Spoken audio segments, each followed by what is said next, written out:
ലക്ഷ്മിയുടെ വേഷവുമായി മാച്ചാകുന്നത് വൈശാഖനും എടുത്തു. വീണയ്ക്ക് churidar, ഉണ്ണിമോൾക്ക് frock, സുമിത്രയ്ക്കും വിജിക്കും sari, ശേഖരനും ഗോപനും shirt. ഇത്രയുമാണ് എടുത്തത്. എല്ലാവരും ഷോപ്പിംഗ് ഒക്കെ കഴിഞ്ഞ് തിരികെ വീടെത്തിയപ്പോൾ ഉച്ച കഴിഞ്ഞു. ഈ പെൺകുട്ടികളെയും കൊണ്ടൊരു വഴിക്ക് പോകാൻ പറ്റില്ല, നടു ഓടിഞ്ഞു.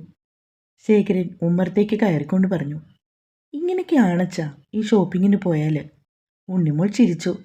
നീ മേടിക്കും കേട്ടോ, പൊയ്ക്കോ എൻ്റെ മുമ്പിൽ നിന്ന്. ശേഖരൻ കൈയൊങ്ങി. സുമിത്ര വേഗം തന്നെ എല്ലാവർക്കും കഴിക്കാനുള്ള ഊണെടുത്ത് വെച്ചു.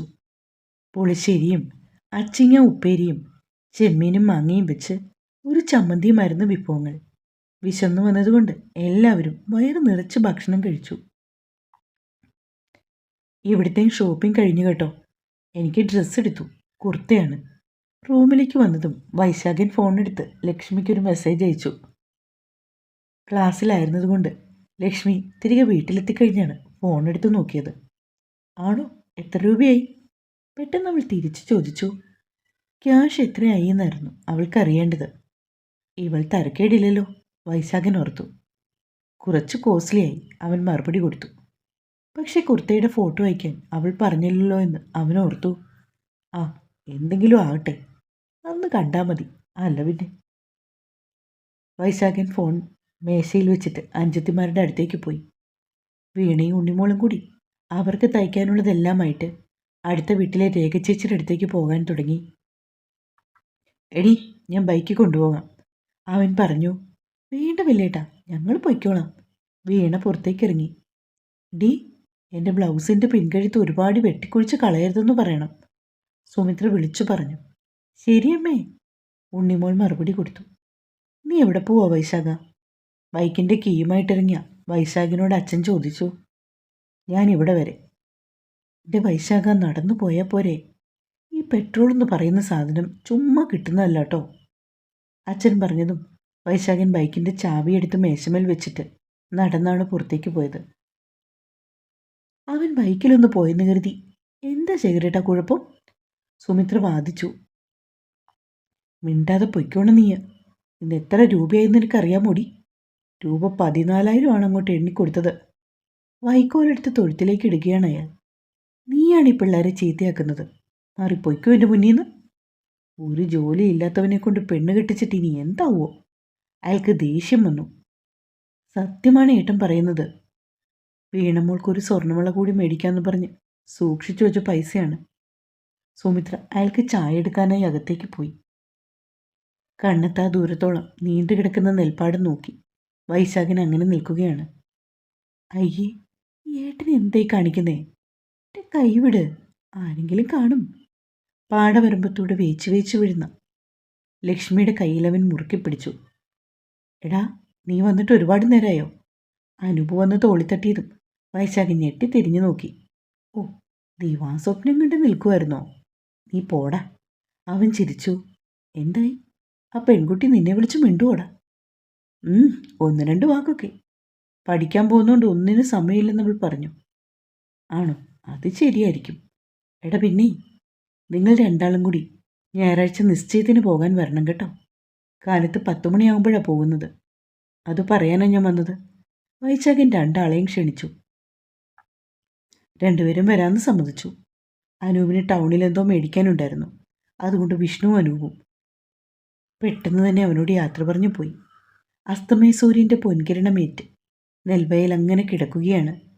കണ്ണെത്താ ദൂരത്തോളം നീണ്ടു കിടക്കുന്ന വയൽപ്പാടങ്ങളും വിളവാകുമ്പോൾ അത് കൊത്തി തിന്നാൻ വരുന്ന നൂറുകണക്കിന് ഞാറ്റുവേലക്കിളികളും കൊയ്ത്തെടുക്കുമ്പോൾ ഉയർന്നു പൊങ്ങുന്ന നാടൻ പാട്ടും ഈ ചേറും ചെളിയും പിടയ്ക്കണ കാരിയും വരാലും നല്ല ചെന്തെങ്ങിൽ നിന്നും ഊറ്റിയെടുക്കുന്ന മധുരക്കള്ളും അതും കുടിച്ചിട്ട് വീട്ടിൽ ചെല്ലുമ്പോൾ തന്നെ കാത്തിരിക്കുന്ന പെൺകിടാത്തിയും. കുട്ടനാടിൻ്റെ സൗന്ദര്യം ഒന്ന് വേറെ തന്നെയാണ്. അകലെ നിന്നും തങ്ങളുടെ സ്വന്തം എന്നറിയപ്പെടുന്ന ഒരു ആനവണ്ടി വരുന്നുണ്ട്. തകഴി എന്ന വലിയ ബോർഡുണ്ട് മുൻവശത്ത്. അതെ, ഈ കുട്ടനാടിനെ ആദ്യമായി പ്രശസ്തമാക്കിയ തങ്ങളുടെ സ്വന്തം തകഴി ശിവശങ്കരപ്പിള്ളയുടെ സ്ഥലത്തേക്ക് പോകുന്ന ലാസ്റ്റ് വണ്ടിയാണ്. ബസ്സിൽ നിന്നും പാറക്കുട്ടി വല്യമ്മ ഇറങ്ങി. വൈശാഖോ, നിന്റെ കല്യാണമൊക്കെ ആയില്ലോ? പാറക്കുട്ടി വല്യമ്മ അവൻ്റെ അടുത്തേക്ക് വന്നു. ഒരു കോടി മേടിച്ചു തരണം കേട്ടോ. അവർ വന്ന് വൈശാഖിൻ്റെ കവളിൽ തലോടി. സ്ഥലത്തെ പ്രധാനപ്പെട്ട ഗൈനക്കോളജിസ്റ്റ് ആയിരുന്നു ഒരു കാലത്ത് പാറൂട്ടി വല്യമ്മ. തകഴിയെപ്പോലെ തന്നെ ഒരുപാട് മഹാന്മാരെ ലോകത്തിൻ്റെ നെറുകയിലെത്തിച്ച മഹതിയാണ്. പാറു വല്യമ്മേ, ഉറപ്പായി മേടിച്ചരാം. അവനവരുടെ ചുക്കിച്ചുളിഞ്ഞ മുഖത്തേക്ക് നോക്കി പറഞ്ഞു. അവർ അവൻ്റെ കയ്യിൽ സ്നേഹത്തോടെ പിടിച്ചു. സുന്ദരിയായിരിക്കുമല്ലേ പെണ്ണ്? അല്ലെങ്കിലും എൻ്റെ മോൻ സുന്ദരനായോണ്ട് പെണ്ണൊട്ടും മോശം വരില്ല. അവർ ചിരിച്ചു. പാർക്കുട്ടിയമ്മയെ പോരുന്നോ? അവരുടെ വീടിനടുത്തുള്ള ജോസിയേട്ടൻ ഒരു ഓട്ടോ കൊണ്ടുവന്ന് നിർത്തി. ആ പോരാ മോനെ. അവർ വൈശാഖിനോട് യാത്ര പറഞ്ഞ് വേഗം ഓട്ടോയിൽ കയറി. ഇതെവിടെ പോയതാണ്? ജോസിയേട്ടൻ ഉറക്കെ ചോദിക്കുന്ന അവൻ കേട്ടു. തിരികെ വീട്ടിലെത്തിയപ്പോൾ അമ്മയും അനുജത്തിമാരും കൂടി ഇരുന്ന് രാമനാമം ജപിക്കുന്നുണ്ടായിരുന്നു. അവനൊരു വശത്തുകൂടി അകത്തേക്ക് കയറിപ്പോയി. മുറിയിൽ ചെന്നവൻ കട്ടിലിരുന്നു. ഫോൺ എടുത്തു നോക്കി. അവളുടെ മെസ്സേജും കോളും ഒന്നും വരത്തില്ലെന്ന് അവനറിയാം. പിന്നീടുള്ള ദിവസങ്ങളിലൊന്നും അവനും അവൾക്ക് മെസ്സേജ് ഒന്നും അയച്ചില്ല. അങ്ങനെ നിശ്ചയത്തിൻ്റെ തലേദിവസം രാത്രിയിൽ വൈശാഖിൻ വെറുതെ ഫോൺ നോക്കി കിടക്കുകയാണ്. ഒട്ടും പ്രതീക്ഷിക്കാതെയാണ് ലക്ഷ്മിയുടെ മെസ്സേജ് വൈശാഖിൻ്റെ ഫോണിലേക്ക് വന്നത്. അവൻ തിരിച്ചവളുടെ ഫോണിലേക്ക് വിളിച്ചു. ബെല്ലടിച്ച് തീരാറായപ്പോൾ അവൾ കോൾ അറ്റൻഡ് ചെയ്തു. ഹലോ, എന്താ ലക്ഷ്മി? അവൻ ചോദിച്ചു. ഒന്നുമില്ല, വെറുതെ. അവൾ പതുക്കെ പറഞ്ഞു. നീ എന്തെടുക്കുക? ഞാൻ വെറുതെ ഇരിക്കുവാണ്. അവിടെ എന്തായി ഒരുക്കങ്ങളൊക്കെ? നടക്കുന്നു. അവിടെയോ? ഇവിടെ അങ്ങനെയൊക്കെ തന്നെ. അതിരിക്കട്ടെ, മോള് ബ്യൂട്ടി പാർലറിലൊക്കെ പോയോ? ഓ, അല്ലെങ്കിലും ഞാൻ സുന്ദരിയാണ്. അല്ലെന്ന് ഞാൻ പറഞ്ഞില്ലല്ലോ. പിന്നെ എന്തിനാ ചോദിച്ചേ? ഏയ്, ഞാൻ വെറുതെ ചോദിച്ചെന്നേ ഉള്ളൂ. ഇവിടെ വിജിയൊക്കെ കല്യാണത്തിനും നിശ്ചയത്തിനൊക്കെ പോയിട്ടുണ്ട്. ആ ഓർമ്മ വെച്ച് ചോദിച്ചതാ. Okay okay. എൻ്റെ ലക്ഷ്മിക്കുട്ടി സുന്ദരി ആയതുകൊണ്ടല്ലേ ഞാൻ നിന്നെ കെട്ടാൻ തീരുമാനിച്ചത്. അവനവളെ ഒന്ന് സുഖിപ്പിക്കാൻ നോക്കി. ഓ, അധികം പതപ്പിക്കുകയൊന്നും വേണ്ട കേട്ടോ. ഇതാണ് ഈ പെണ്ണിൻ്റെ കുഴപ്പം. എൻ്റെ ലക്ഷ്മിക്കുട്ടി, നിന്നോടൊന്നും പറഞ്ഞിട്ടില്ല. ഒക്കെ തിരിച്ചെടുത്തിരിക്കുന്നു. ശരി ശരി. അതേ, ഒരു കാര്യം പറയാനുണ്ട്. എന്താ ലക്ഷ്മി? അടുത്താരും ഇല്ലല്ലോ അല്ലേ? ഇല്ല. എന്താണ്? അത് പിന്നെ എന്താണെങ്കിലും ഞാൻ സ്വീകരിക്കും. നീ ധൈര്യമായിട്ട് തന്നോ? എന്ത്? അല്ല, അടുത്താരും ഇല്ലാതെ പറയാൻ ഉദ്ദേശിച്ചതേ. അയ്യേ, ഞാൻ അതൊന്നും പറയാൻ വന്നതല്ല. പിന്നെ? അത് പിന്നെ ഈ താടി വേണ്ട കേട്ടോ, എനിക്കിഷ്ടമല്ല. നാളെ വരുമ്പോൾ താടി കളഞ്ഞേക്കണം. അയ്യേ, ഇതായിരുന്നോ? ഞാൻ എന്തൊക്കെയോ വിചാരിച്ചു. അധികം വിചാരമൊന്നും വേണ്ട, നാണമില്ലാത്ത മനുഷ്യൻ. അതെന്താ പെണ്ണേ നീ എന്നെ അങ്ങനെ പറഞ്ഞത്? എനിക്ക് നിങ്ങളോട് കിന്നാരം പറയാനൊന്നും നേരമില്ല. ഞാൻ കട്ട് ചെയ്യുക. അയ്യോ ലക്ഷ്മി, വെക്കല്ല്. എനിക്ക് നിന്നോടൊരു കാര്യം പറയാനുണ്ട്. എന്താണ്? പെട്ടെന്ന് പറയൂ. അതെന്താ നിനക്ക് ധൃതി? എനിക്കിവിടെ കുറച്ച് റിലേറ്റീവ്സ് ഒക്കെ വരും, അതുകൊണ്ടാണ്. ആര് വന്നാലും എനിക്കെന്താ നീ, ഞാൻ പറയാനുള്ളത് പറയും. ആ പറയ്. I love you Lakshmikutty. അവൾ വേഗം ഫോൺ കട്ട് ചെയ്തു. അവൻ ചിരിച്ചുപോയി. പിറ്റേ ദിവസം രാവിലെ, വൈശാഖേട്ട, എത്ര നേരമായി കുളിക്കാൻ കയറിയിട്ട് ഇതുവരെ കഴിഞ്ഞില്ലേ? ഇതെന്തൊരു കുളിയാണ് എൻ്റെ ശിവനെ. ബാത്റൂമിൻ്റെ വാതിൽക്ക് വന്ന് കുറേ നേരമായി ഉണ്ണിമോൾ തട്ടാൻ തുടങ്ങിയിട്ട്. എടി കോപ്പ, ഞാൻ കുളിച്ചിട്ട് ഇറങ്ങിക്കോളാം. നീ ഇങ്ങനെ കിടന്ന് ബഹളം കൂട്ടല്ലേ, അവൻ അകത്തുനിന്ന് വിളിച്ചു പറഞ്ഞു. ഏട്ടാ, എനിക്കും റെഡിയാവണ്ടേ, സമയം പോയി. അപ്പുറത്തേക്ക് വാഷ്റൂം ഉണ്ടല്ലോ, അവിടെ പോയി കുളിക്കടി. ഏട്ടാ, വീണേച്ച് കയറിയിട്ട് കുറേ സമയം. നിങ്ങളൊക്കെ ഇതെന്തു ഭാവിച്ചാണ്? എനിക്കും കുളിച്ചൊരുങ്ങണ്ടേ? അവൾ ചിടുങ്ങി. മോളെ, ദേ വീണേ ഇറങ്ങി, നീ അങ്ങോട്ട് പോയി കുളിക്ക്. അമ്മ വിളിച്ചു പറയുന്ന കേട്ട് ഉണ്ണിമോൾ അങ്ങോട്ട് പോയി.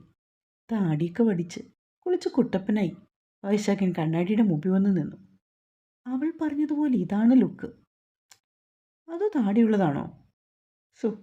താടി കളയണ്ടായിരുന്നു. ആ പെണ്ണ് കാരണമാണ്. അവൻ ഓർത്തു. രാഹാലത്തിന് മുൻപ് പുറപ്പെടണം. വൈശാഖ, നീ ഒരുങ്ങിയോ? ഇറങ്ങേണ്ടതല്ലേ? ശേഖരൻ മകനെ വിളിച്ചു. വൈശാഖൻ ഇറങ്ങി വന്നപ്പോൾ എല്ലാവരും അവനെ നോക്കി.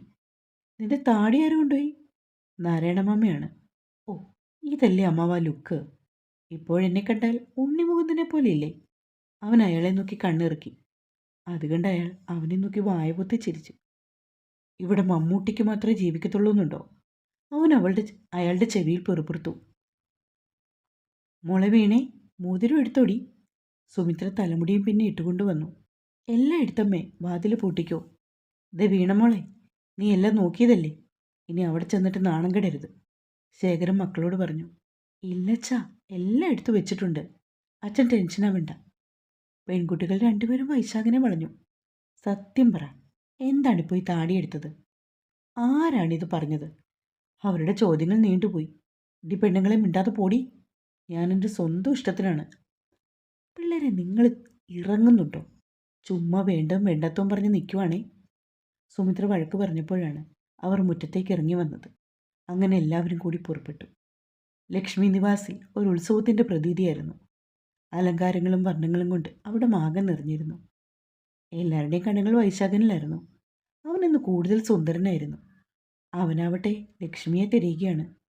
കുറച്ചു കഴിഞ്ഞതും ലക്ഷ്മിയെ അവളുടെ ചേച്ചിയും വേറെ ഏതോ 1-2 പെൺകുട്ടികളും ചേർന്ന് കൊണ്ടുവന്നു.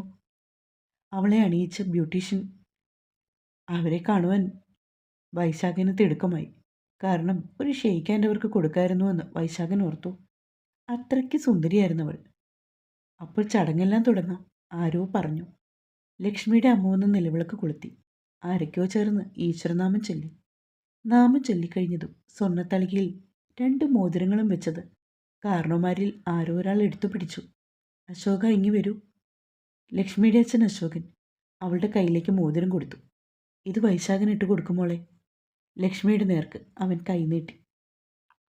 അവൾ അവൻ്റെ അണിവിരലിൽ ലക്ഷ്മി എന്ന് പേരുകുത്തിയ മോതിരം അണിയിച്ചു. തിരിച്ചവനും അവളുടെ അണിവിരലിൽ മോതിരം ഇട്ടു. എന്തൊരു സോഫ്റ്റടി നിന്റെ കൈകൾ.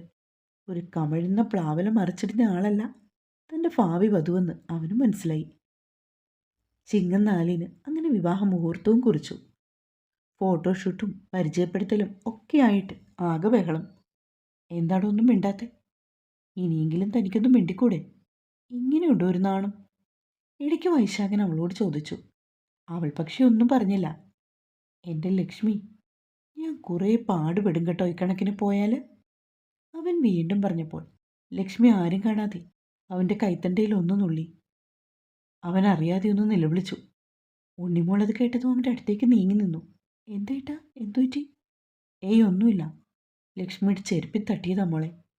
ഉണ്ണിമോൾ ചിരിച്ചുകൊണ്ട് അവരുടെ അടുത്തുനിന്ന് മാറിപ്പോയി. ലക്ഷ്മിക്ക് അപ്പോഴാണ് ശ്വാസം നേരെ വീണത്. അവനെങ്ങാനും പറയുമോയെന്ന് ഒരു വേള അവൾ ഓർത്തുപോയി. ഇതിനുള്ള മറുപടി ഞാൻ ഫസ്റ്റ് നൈറ്റ് തരും, ഓർമ്മ വെച്ചോ. അവൻ ആരും കേൾക്കാതെ പറഞ്ഞതും ലക്ഷ്മി ഒന്ന് ഞെട്ടി. ഞെട്ടണ്ട, ഞാൻ കാര്യമായിട്ടാണ് പറഞ്ഞത്. ഇടയ്ക്ക് ദീപ വന്ന് അവളെ ആർക്കൊക്കെയോ പരിചയപ്പെടുത്തി. വൈശാഖൻ ചിരിച്ചുകൊണ്ട് നിന്നതേ ഉള്ളൂ. വീണയും ഉണ്ണിമോളും അവരുടെ അടുത്തേക്ക് വന്നു. വീണയാണെങ്കിൽ കണ്ണിമയ്ക്കാതെ നോക്കി നിന്ന് ലക്ഷ്മിയെ. എന്തൊരു സൗന്ദര്യമാണ്, ഏട്ടന് നന്നായി ചേരുമെന്ന് എല്ലാവരും പറഞ്ഞത് എത്രയോ സത്യമാണ്. അവളുടെ നോട്ടം കണ്ടതും വൈശാഖൻ വീണയെ തോണ്ടി. വീണയും ഉണ്ണിമോളുമായിട്ട് ലക്ഷ്മി ഭയങ്കര കമ്പനിയായിരുന്നു. ഒരുപാട് വിശേഷങ്ങളൊക്കെ മൂവരും പറയുന്നുണ്ട്. നിനക്ക് എന്നോടൊന്നും പറയാനില്ലേ? ഭക്ഷണം കഴിക്കാനേ ഇരുന്നപ്പോൾ അവൻ പിന്നെയും ചോദിച്ചു. താടി ഉള്ളതായിരുന്നു നല്ലതെന്ന് തോന്നുന്നു. നീയല്ലേ പറഞ്ഞത് താടി വേണ്ടെന്ന്? എന്നിട്ടിപ്പോൾ ഇങ്ങനെയായോ? ഓ, അത് അപ്പോഴങ്ങനെ തോന്നി, പക്ഷെ ഇപ്പം തോന്നി വേണ്ടായിരുന്നുവെന്ന്. ഇനി സാരമില്ല, പോയത് പോയില്ലേ. എന്തായാലും നീ കലക്കി ലക്ഷ്മി. അവൻ്റെ പ്രശംസ ഇഷ്ടമായെങ്കിലും അവളത് ഗൗനിക്കാതെ ഇരുന്ന് ഭക്ഷണം കഴിച്ചു. ഓ, പെണ്ണിൻ്റെ ഒരു അഹങ്കാരം. ഒരു താങ്ക്സ് പോലും അവൾ പറഞ്ഞില്ലല്ലോ എന്ന് അവനോർത്തു. എല്ലാം ശരിയാക്കി എടുക്കണം. എൻ്റെ കയ്യിലൊന്ന് കിട്ടട്ടെ. രണ്ടാളും ഭക്ഷണം കഴിച്ച് എഴുന്നേറ്റു. രാജീവനപ്പോൾ അവരുടെ അടുത്തേക്ക് വന്നു. ഹലോ വൈശാഖൻ, ഇതെൻ്റെ ഫാദർ. PWD എഞ്ചിനീയർ ആയിരുന്നു. അതമ്മ, റിട്ടയർഡ് ഹെഡ് മിസ്ട്രസ്സാണ്. വൈശാഖൻ കൈകൂപ്പി. മോൻ എവിടാ പഠിച്ചത്? രാജീവിൻ്റെ അമ്മ ചോദിച്ചു. അവൻ താൻ പഠിച്ച കോളേജിൻ്റെ പേര് പറഞ്ഞു. അമ്മയെ അവൻ ഒറ്റ നോട്ടത്തിൽ ഇഷ്ടമായി. ഇയാൾക്ക് ജോലിയൊന്നും ഇല്ലല്ലേ? ഇന്നത്തെ കാലത്ത് ഇങ്ങനെയുള്ള ആൺപിള്ളേർക്കൊക്കെ പെണ്ണ് കെട്ടിച്ചു കൊടുക്കുന്ന അശോകനെ പോലെയുള്ളവരാണ് ബുദ്ധിമാന്മാർ. രാജീവിൻ്റെ അച്ഛൻ അവനെ പരിഹസിച്ചുകൊണ്ട് നടന്നുപോയി. പിറകെ രാജീവനും അമ്മയും. ലക്ഷ്മി നോക്കിയപ്പോൾ വൈശാഖൻ ആകെ വല്ലാതായിരുന്നു. വല്ലാത്ത അപമാനഭാരം പോലെ അവന് തോന്നി. സാരമില്ല, ഉള്ളത് പറയുന്ന സ്വഭാവമാണ് അവരുടേത്. വിഷമിക്കാൻ തക്കതായി ഒന്നുമില്ല. ലക്ഷ്മി പറഞ്ഞു. ആയിക്കോട്ടെ, പക്ഷെ ഒരു കാര്യം പറയാം. നീ ഒറ്റക്കാലിൽ തപസ് ചെയ്താൽ പോലും നിനക്ക് എന്നെപ്പോലെ ഒരു ചെറുക്കനെ കിട്ടില്ലടി. അതൊക്കെ നിനക്ക് മനസ്സിലാകുന്ന ഒരു ദിവസം വരും. അത് വിദൂരമല്ല. അത്രയും പറഞ്ഞില്ലെങ്കിലും അവന് സമാധാനം വരില്ലായിരുന്നു. ഇടയ്ക്ക് ലക്ഷ്മിയുടെ 1-2 ഫ്രണ്ട്സ് വന്നു. അവർക്കൊക്കെ വൈശാഖിനെ ഇഷ്ടപ്പെട്ടിരുന്നു. ചുള്ളനാണ് കേട്ടോടി, സിനിമാ നടനെ പോലെ. സന്ധ്യ അവളോട് പറഞ്ഞു. പ്രിയ വന്നില്ലേടി? ഇല്ലടി, അവൾക്കെന്തോ അത്യാവശ്യം. അമ്മാവന് സുഖമില്ലാണ്ട് അവൾ ഹോസ്പിറ്റലിൽ പോയി. ഹിമയാണത്. നമുക്കൊരു സെൽഫി എടുക്കാം. സന്ധ്യ പറഞ്ഞപ്പോൾ അവരെല്ലാവരും കൂടി കുറച്ച് ഫോട്ടോസൊക്കെ എടുത്തു. ഇടയ്ക്ക് അനൂപിനെയും വിഷ്ണുവിനെയും അവൻ ലക്ഷ്മിക്ക് പരിചയപ്പെടുത്തി. അവൾ ചിരിച്ചുകൊണ്ട് നിന്നതേ ഉള്ളൂ. നിനക്ക് എന്തെങ്കിലും ഒന്ന് സംസാരിക്കാൻ മേലെ അവരോട്? അവന് ചെറുതായി ഈർഷ്യ വന്നു. ഞാൻ എന്ത് സംസാരിക്കാൻ? ഒരു പരിചയമില്ല എനിക്ക്. വൈശാഖൻ അതിന് മറുപടി പറഞ്ഞില്ല. അവൻ്റെ മനസ്സിലപ്പോഴും രാജീവിൻ്റെ അച്ഛൻ പറഞ്ഞ വാക്കുകളായിരുന്നു. അപ്പോൾ നമുക്ക് ഇറങ്ങിയാലോ? ശേഖരൻ പറയുന്നവൻ കേട്ടു. ചെക്കൻ്റെ വീട്ടിൽ നിന്ന് വന്നവരെല്ലാവരും അപ്പോൾ പോകാനായി തയ്യാറെടുത്തു. അതെ, ഏട്ടൻ്റെ അച്ഛൻ പറഞ്ഞൊന്നും കാര്യമാക്കണ്ട. ഇറങ്ങാൻ നേരം ലക്ഷ്മി പറഞ്ഞു. ഞാൻ വിളിക്കുമ്പോൾ ഫോൺ എടുക്കണം. എപ്പോഴും വിളിച്ച് ഞാൻ ശല്യം ചെയ്യാറില്ല. എന്നും രാത്രി 10 മണിയാകുമ്പോൾ ഞാൻ വിളിക്കും. അവനവളോട് ശബ്ദം താഴ്ത്തി പറഞ്ഞു. 9 മണിയാകുമ്പോൾ ഞാൻ എന്നും ഉറങ്ങും. അതിനു മുമ്പ് വിളിക്കണം. അപ്പോൾ ഇറങ്ങാല്ലേ? സുമിത്രയും ശേഖരനും ലക്ഷ്മിയുടെ അടുത്തേക്ക് വന്നു. മോളെ, ഞങ്ങൾ ഇറങ്ങുവാണ് കേട്ടോ. പിന്നെ കാണാം, സുമിത്ര പറഞ്ഞു. ശരി അമ്മേ, അവൾ ചിരിച്ചു. ശേഖരനും പെൺകുട്ടികളും വന്ന് അവളോടും വീട്ടുകാരോടും യാത്ര പറഞ്ഞു. അശോകൻ്റെ ക്ഷീണം പോയി കഴിയുമ്പോൾ അവിടേക്കൊന്ന് ഇറങ്ങൂട്ടോ. ശേഖരൻ അശോകൻ്റെ കൈക്ക് പിടിച്ചു. വരാം, തീർച്ചയായും വരാം. ശ്യാമളയും അയാളുടെ സഹോദരിയും അളിയനും ശ്യാമളയുടെ ഏറ്റവും അടുത്ത ബന്ധുക്കൾ മാത്രമേ ഇടയ്ക്കൊരു ദിവസം വൈശാഖൻ്റെ വീട്ടിൽ പോയിരുന്നുള്ളൂ. അതുകൊണ്ടാണ് ശേഖരൻ അയാളെ ക്ഷണിച്ചതും. തുടരും.